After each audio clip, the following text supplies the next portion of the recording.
Hello and welcome to the In the Money Players podcast. This is our show for Monday, March 3rd. Thanks to everybody listening wherever you get your podcasts, In the Money Players podcast. And thanks also to this new audience we've been building over here on YouTube for these recap shows. Been very pleased with the response we've gotten from the audience. If you're watching on YouTube, make sure you subscribe and also leave us a comment. Let us know what we get right and what we get wrong as we look back to this loaded weekend of racing. PTF back with you in the Brooklyn bunker, joined as I have been for so many of these recaps of late by a man hailing, you hail from the planet Texas. I always want to make you a New Yorker, but that was your parents. Nick Tammaro, how are things, buddy? Going great, my friend. Big weekend behind us. It was a lot of fun. We knew it would be leading into it, and it really played out that way. Just a great day of racing and a lot of fun to be here talking about it. I am pumped for this year's Triple Crown Trail. And look, I am a figure geek. These figures came back fast. That's part of it. But it was more the personalities, these horses. It's going to be an exciting run. I feel much more excited coming out of the weekend than going into it. Did you have a similar change in outlook, or had you been optimistic that we were going to see these kind of performances? Oh, yeah, no, I think I'm more optimistic now than ever. This crop, you see fast races, you see good performances. You know, it certainly it gives you a good feeling about where we're at moving forward. So it pretty much, the 3-3-year-old races pretty much went 3 for 3 in terms of performances being put forth that put those horses either in the case of Flood Zone on the map or in the case of journalism to favoritism, with Sovereignty being close, not too far behind.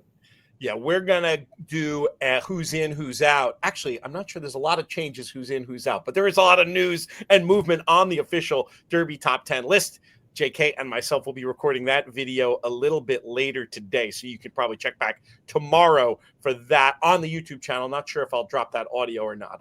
That'll be a game time decision. But yeah, we won't get into the specifics of those rankings, but we are most certainly going to talk about these horses. Should we go in buyer speed figure order? Do you think that sounds legit? More than fair.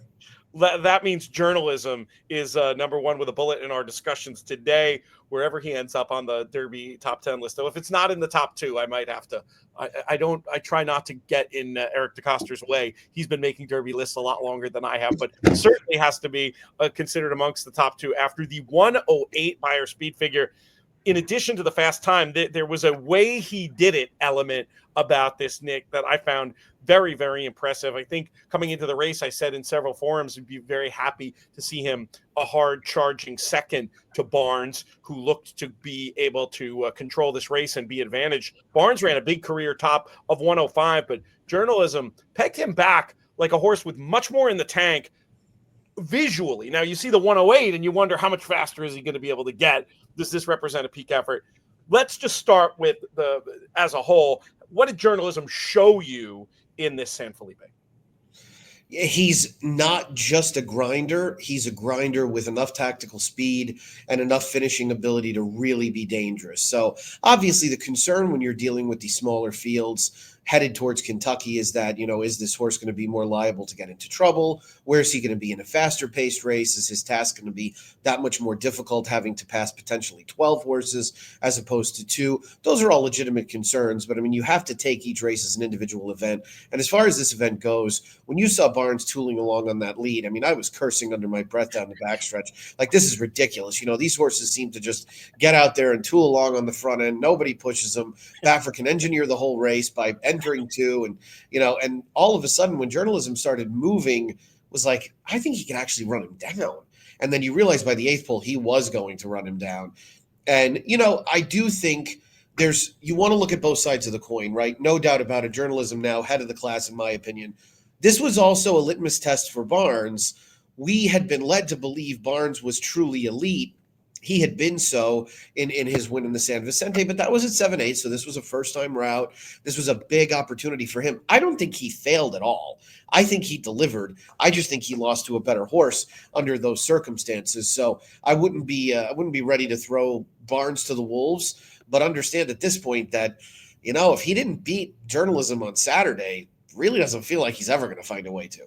I think I tweeted that exact thing. Mike Probosi, and I were doing our weekly ITM planning meeting before, and he made the point that in a race like the Kentucky Derby, Barnes is more likely as a pure speed horse to not get into the kind of trouble, as you noted too, that a horse like Journalism get into. I mean, the derbies past are littered with horses that were best, that had the difficulties of facing a 20 runner field. So I take that. You're looking not at a huge difference in figure, but I'm, first thought, best thought. So I'm going to go forward with the idea that an on-form Journalism is going to beat an on-form Barnes, because Barnes, I don't want to say, how do I want to say this?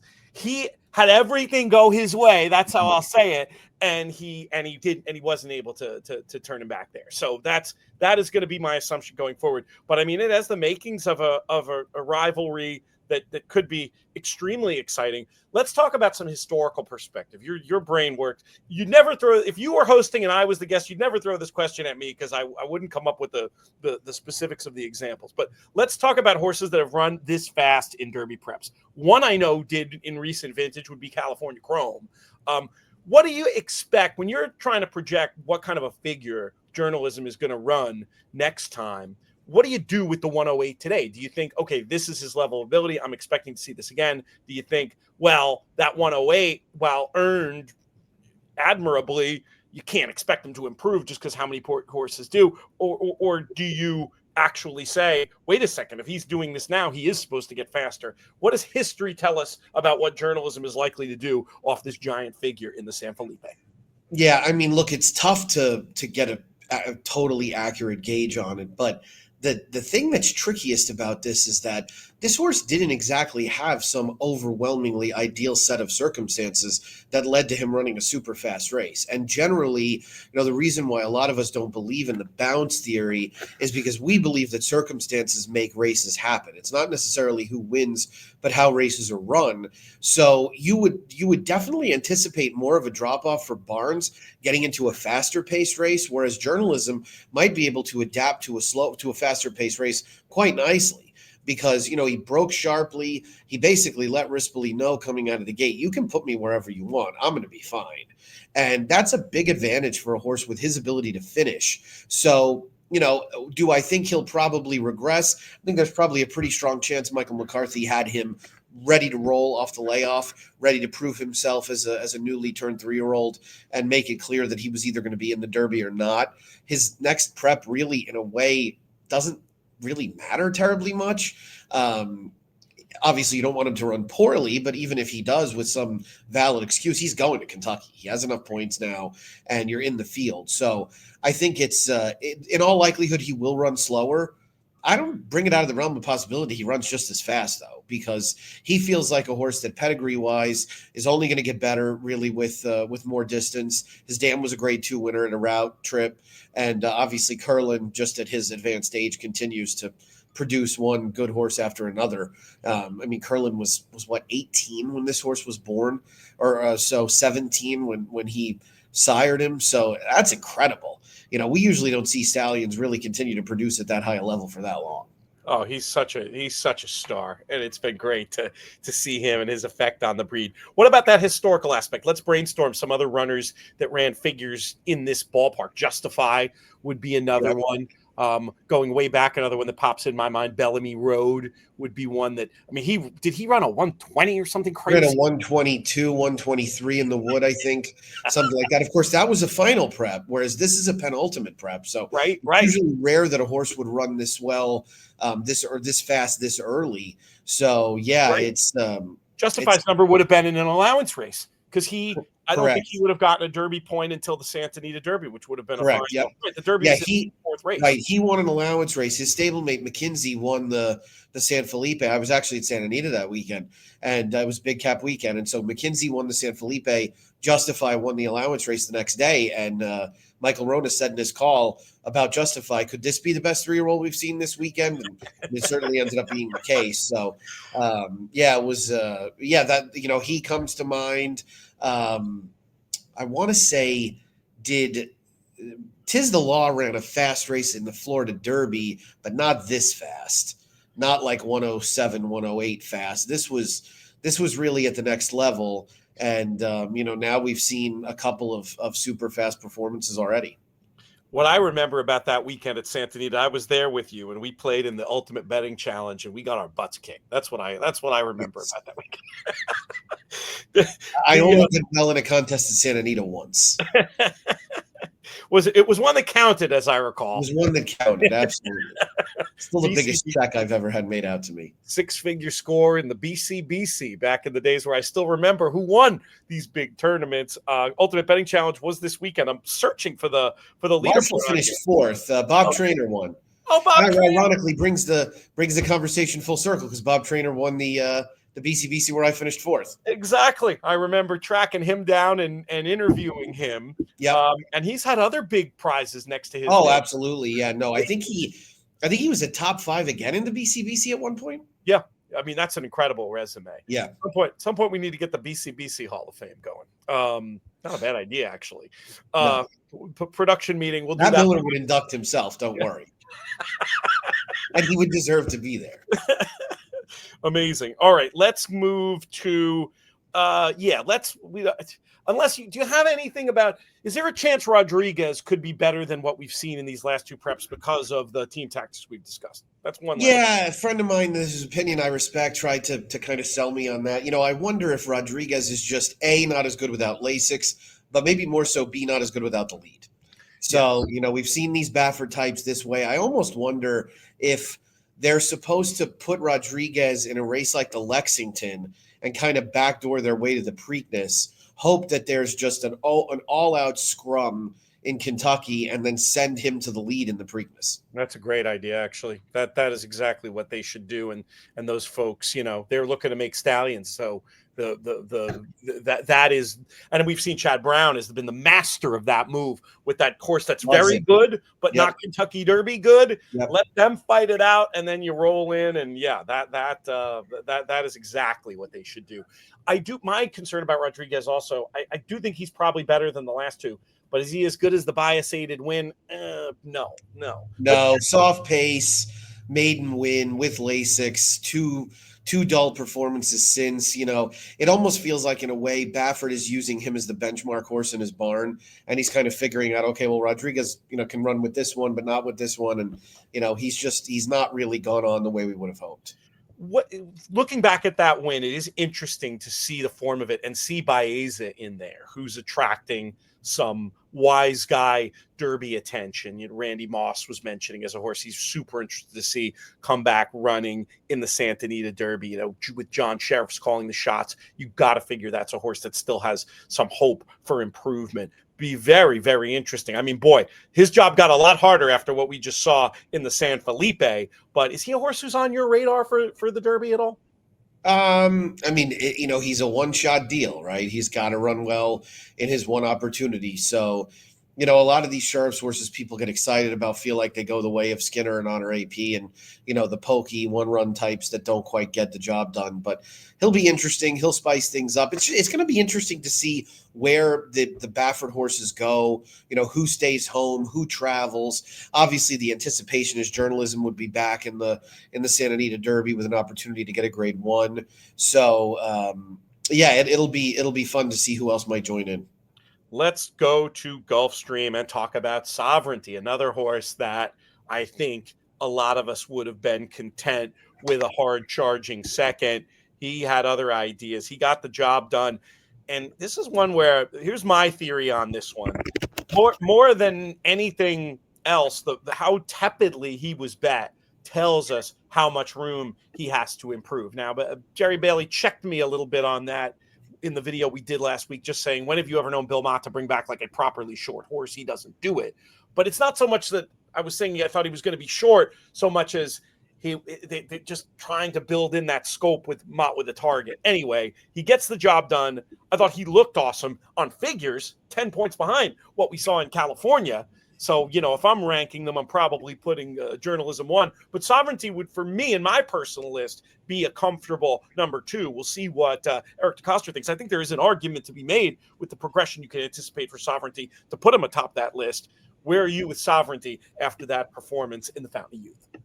I mean, it's hard not to really like him, right? I think a lot of people were thrown off, and the market was a little soft on him because the one workout where a clocker for the DRF Clocker report had gotten a look at him, said that he was outworked by Chillax, and Chillax ran poorly earlier on the card. Now, the problem with that, and I tweeted it on Saturday, and of course there were people that were attempting to make it seem like that was my opinion, but nuance died on social media.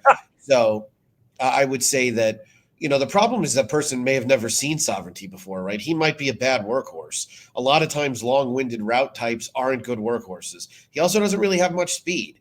So it's going to be hard for him to look good in the morning. He might have needed another 3 or 4 furlongs to run that workmate down. So, I thought he was in big trouble before he started running. He seems to have this endless stamina, which obviously is a really good thing for any horse, especially one that you want to see go long.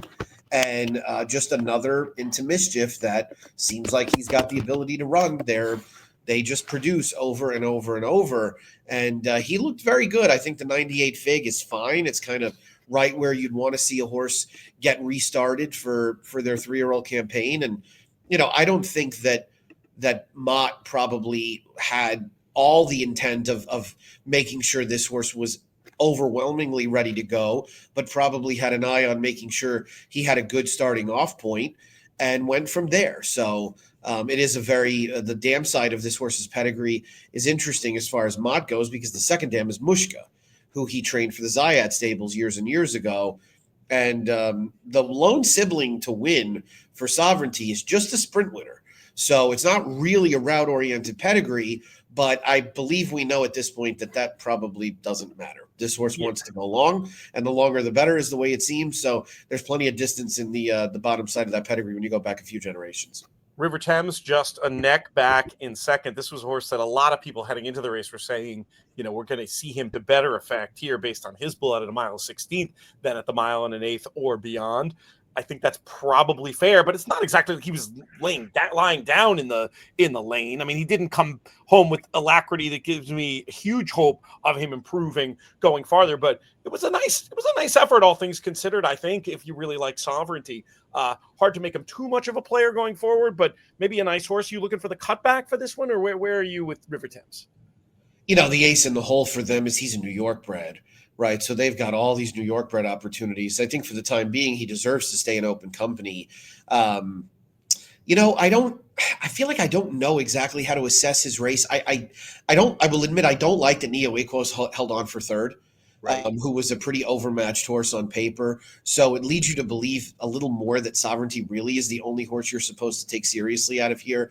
I can't figure out what was going on with Burnham Square. Other than that, he just majorly ran in spots and might be a horse that needs some type of equipment adjustment because he just looked at one point like he was into the bridle and was moving forward, and then he kind of stopped, and then he started again. So maybe a different racetrack, maybe a different set of blinkers. They've already got blinkers on him. I don't know if maybe they need to peel it back a little bit or what, but feels like a horse that was supposed to run a little bit better. I also wonder if maybe they went to the well a little too soon in bringing him back 4 weeks after the Holy Bull. I know that sounds ridiculous coming from me, who's always banging the drum for horses to run more, but maybe he was supposed to skip this round and just go to the Florida Derby. I understand why Ian wanted to try and put the hay in the barn on getting into the Derby field, but I mean, he kind of feels like the biggest loser from this race in a way, or maybe those of us that just kind of overrated him need to realize, like, hey, he's just a horse capable of running low 90s buyers. Like, trying to make him into something more than that is a fool's errand. He did run yet another top, 5 races, each one improved. But that 94, you could say he was wide. If he's a Derby contender, he's supposed to pass Neo Equos, though, isn't he? Yes. Yeah, the winner was wide too. I mean, it's hard to give him any real excuse. He felt like he was kind of stalling late. It was a multiple move type of effort. Maybe he wants to go shorter. I don't know. He really didn't look like that in either of the prior routes at Gulfstream. So, maybe it's hard to say now. Maybe he's moving the wrong direction. He ran a lifetime top. So, right. Is it going to shock me if he goes up to the Bluegrass and wins? No, not at all. So we don't know who's going to be in that field. And he's obviously not far off the very best, especially with the very best being out west. One more point I'll make about Derby lists generally and how I like Eric's approach to them. He's trying, when he puts his list together, to anticipate the improvement that's coming. And we Sure. really just saw a lot in figure terms. We saw a lot of that a horse like Burnham Square, well fancied, he was on Eric's list too, but can run a top and still just get go from being this sexy horse near the top of a list to, I would imagine on the border. Though again, we'll go through that in a whole other video. Let's talk about another horse that might be appearing on some Derby lists. The Wathnun Racing color bearer, Flood Zone. This one leapt on to the radar in a big way. A Florida bred for Brad Cox, wins the Gotham. I have to admit, when they crossed the line, I wasn't thinking Derby top 10 list for this horse. But when you come back and you see the 98 buyer speed figure, you have to at least have the conversation. Reylu Gutierrez up on this one, scoring at 17-1. Yeah, good ride by Reylu, right? Took the initiative, utilized that speed, man. It's a speed horse. Put him on the lead. Good things can happen. So I thought Sand Devil ran his race. Flood Zone just beat him. And looks like a very nice horse, a good purchase. I'm sure they paid a pretty penny, and it already looks like a good investment. So, yeah, hard to argue with that. One of the faster Gotham figs we've seen in quite some time. Horse was 17-1, was undoubtedly an overlay at that price, but one that still has upside. There's still room for him to move forward, and he's quick, and he's got a very good pedigree for going long. So I would imagine we'll see him back in the Wood Memorial, knowing how he feels about Aqueduct, and it would be a hell of a lot of fun to have a guy like Reylu in the Derby. Yeah, that would be good. He's always fun when we've had him on the airwaves in the past. Might have to do some little YouTube hit with him, whether Mikey or JK feel like grabbing him. That would be fun to get him on there, because I love his enthusiasm and the way he talks about the game. Any other notes from the Gotham before we do some rapid fire at some of these other stakes from this first Saturday? No, nothing of significance. I mean, I think Sand Devil lost nothing in defeat. And again, I want to make sure people understand that the reason why we're willing to really put a lot of faith into these figures is that when these cards like this have multiple races at the same distance, like we had with the Stymie, the Busher, and the Gotham, obviously you feel strongly about the quality of these speed figures, and the Gotham went faster than the Stymie. So, that's significant. That's something. There's something to be said for that. Let's talk about a figure that didn't come back so fast from Gulfstream on Saturday. Mindframe, very divisive horse on social media. Was this the start of putting him up near the top of the division, the way his owner talks about him, or was this a horse who barely scraped home with a pretty good trip, who I'm not so sure I'd be sending him to the desert? Anyway, what did you think of Mindframe and his 96 buyer speed figure? Oh, his owner hyped him up, huh? If there was a race that was like, if they wanted to maybe call the Oaklawn Handicap the Dubai World Cup of 2025, I'd probably look for that. There isn't a chance in hell I'd send this horse to the desert. Like, there's just no. First of all, I mean, look, I have a dim view of that race. I feel like it has now become a situation where the local horses have such an advantage. I also am not convinced Mindframe wants to go 1.25 miles, and I'm also not convinced that Mindframe moved forward at 4. So, he did not look great on Saturday. That was a less than compelling performance, and I think there's a pretty decent chance that Mindframe is the third best older horse in his barn. Right. It's funny. It's one of those where watching it live, I sort of started watching back in the field and was sort of thinking, okay, he's cruising home, and didn't realize how hard he was being asked till watching the replay. It took the bag of tricks coming out from Irad to keep him in front late. And I mean, and I'm a huge Steel Sunshine fan, but Steel Sunshine ran his race, which is like a 93 to 95. Exactly. Right. Exactly. And Mindframe barely got up. I mean, first race. But boy, it'll be interesting to see. I mean, hey, he could develop. He didn't throw the race away, so that's a positive development. No, he didn't. And I think the whole point now is find spots for him that make sense to try and make him a stallion. He doesn't have a grade 1. You've got to try and get a grade 1. I understand you have fierceness as well. They're going to have to run against each other at some point. Obviously they're going to do so ideally in November. They're going to probably have to do it before that. I wanted to give a shout out to the Queen's MG, because I thought this was kind of fun to see her getting back to a graded stakes winner circle. You don't always see the Schuylerville winner winning meaningful prizes at age 3. So that was good on a speed figure scale, just came back in 80, not breaking any clocks, but I thought it was a performance worth highlighting for that idea alone. Just nice to see this $3,500 purchase winning graded stakes at 2 and 3. Yeah, for sure. Yeah, the Adirondack winner of last year as well. Good ride by Irad, putting her on the lead and not looking back. So no shame in that. Obviously, probably more of a sprint type player down the line than a router, but a horse that undoubtedly has some ability. Let's go out, unless you're telling me I'm making a host fail. I mean, we only have 5 minutes is the problem. We've got 2 grade 1s at Santa Anita, so I'm tempted to zip out there unless you had anything lightning round from golf. Let's head west. Let's go back out west, and we'll start off with the race that gives the day its name. This was great to see for me. I've been a big Locked fan, and it was nice to see him not only win, but another very impressive effort on the clock for Locked, who got it done with a 109 Beyer speed figure for Eclipse and Todd Pletcher, and he just looks every inch the divisional player. What do you think? Give me a list of the factors that brought him forward in this race. I think that things were working against him at Gulfstream. I think 1.25 miles, probably, this was his first opportunity to do it, is exactly what he wants. He is that sort of really impressive blend of a horse that can unleash that good, solid, grinding late kick anywhere from 1 mile to 1.25 miles.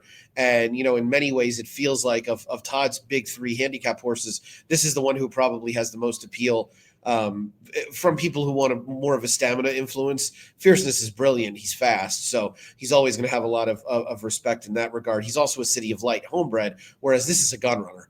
This is a horse that just looks like he's got limitless stamina. And he walloped these horses. I understand they're not historically great handicap horses, but he just throttled them, Pete. It was from the half-mile pole home. You knew it was over. And on paper, it looked like, I tweeted this yesterday, it looked like they were going to fly on the front end.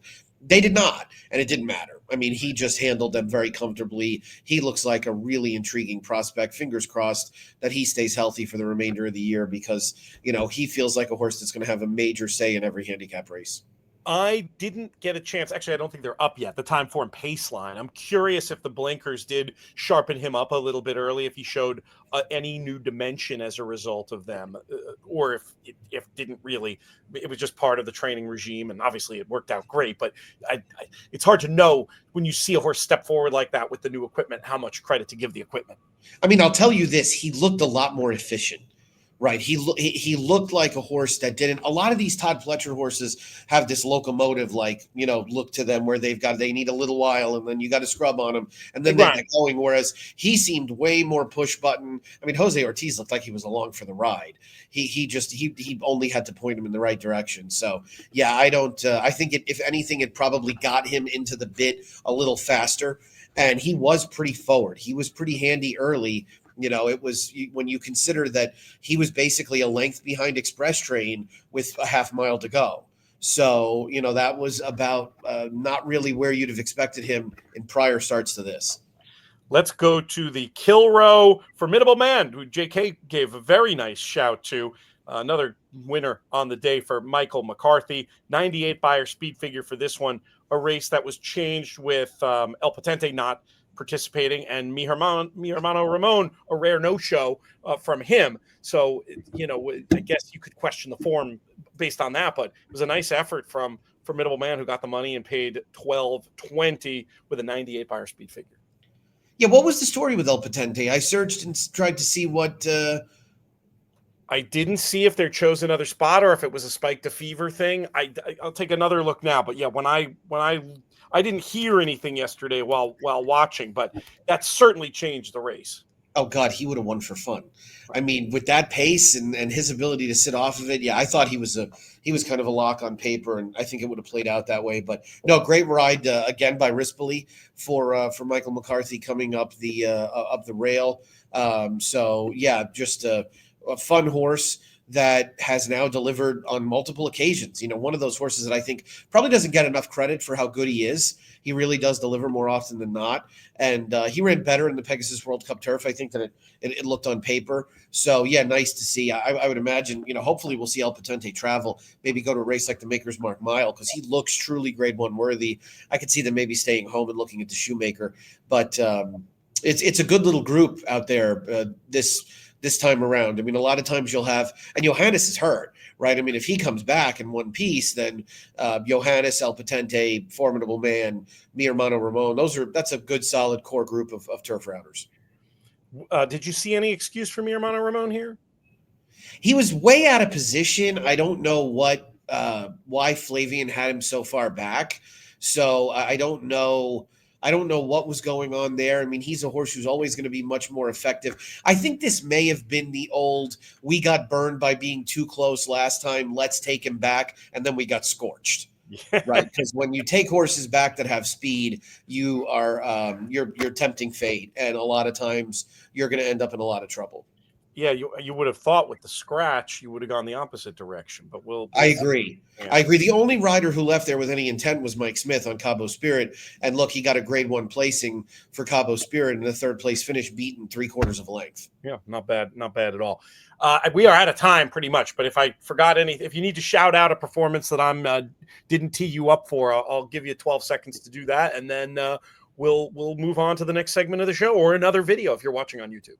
No, nothing of great significance. I think we covered a lot of ground, and we will we'll certainly have more for you moving forward. Excellent. Yeah, I'm traveling this week, Nick, so you might get a call from somebody to help out on the late week show looking at Gulfstream and Santa, but we'll let that play out as it does. If you're watching, please check out another video. Make sure you subscribe to the In the Money Media YouTube channel, and if you're listening, we'll be back right after this.